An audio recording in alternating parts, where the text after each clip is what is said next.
फेऱ्यात अडकतो. तिन्ही गुणाच्या पलीकडे गेल्यानंतरच भगवंताची प्राप्ती आहे. त्याला म्हणतात त्रिगुणातीत अवस्था. आता बरेचदा आपण बऱ्याच गोष्टी म्हणतो पण आपल्याला त्याचा अर्थ लक्षात येत नाही किंवा काही वेळेला आपलं लक्ष पण नसतंय. आपण जी गीता म्हणतो त्याच्यामध्ये भगवंताने सांगितलेलं आहे, मला वाटतं 5व्या अध्यायात आहे की कर्मयोग संन्यासी एकच लक्षण कधी सिद्ध. घ्या, कर्मयोग संन्यासी एकच लक्षण कथी सिद्धाचे.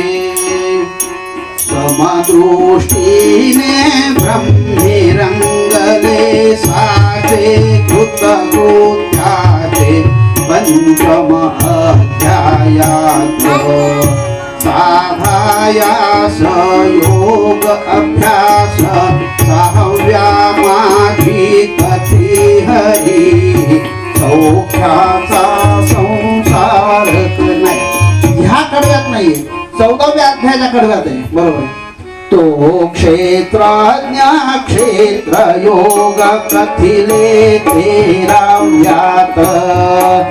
शरीर क्षेत्र हे जाणे त्याला तो क्षेत्रज्ञ असे वदला मग प्रकृती पुरुषाला.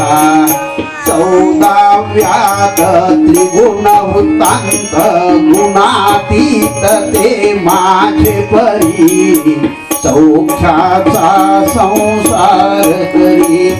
हे आपले भजनही एवढे आटोकाट भरलेले आहेत उपदेशानं आणि ज्ञानानं, पण ते चिंतन करावं लागते. चिंतन केल्यावर गोष्टी लक्षात येतात. 14व्या मध्ये काय सांगितलंय? त्रिगुण वृत्तांत, 3 गुणाचं वर्णन आहे, सत्वरज तम. आणि पुढे सांगितलंय गुणातीत ते माझे परी. गुणातीत म्हणजे त्रिगुणातीत झालेले जे संत सत्पुरुष महात्मे असतात, माझे परी भगवंत सांगतात माझ्यासारखेच असतात ते, मीन ते वेगळे नाहीतच. म्हणून आपण जे म्हणतो गुरु ब्रह्मा गुरु विष्णू गुरुदेव महेश्वरा, त्याच्या मागचं हे कारण आहे. कारण भगवंतांनी स्वतः निर्णय दिलेला आहे की ते माझ्यासारखे असतात. म्हणून गुणात्मक त्रयमूर्ती गोजी.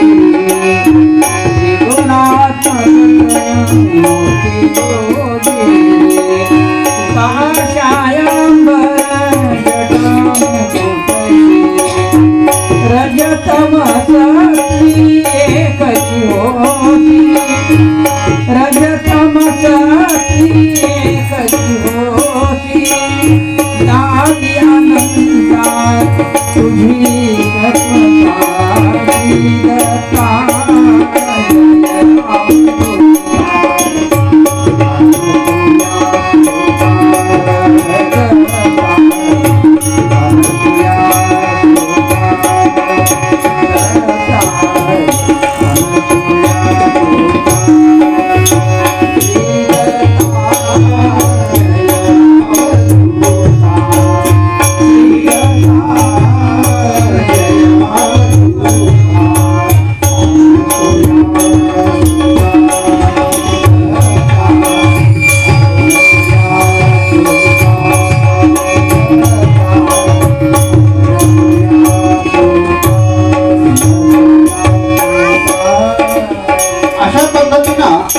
कालकर्म आणि गुण यांच्या आधाराने सृष्टीची उत्पत्ती होते.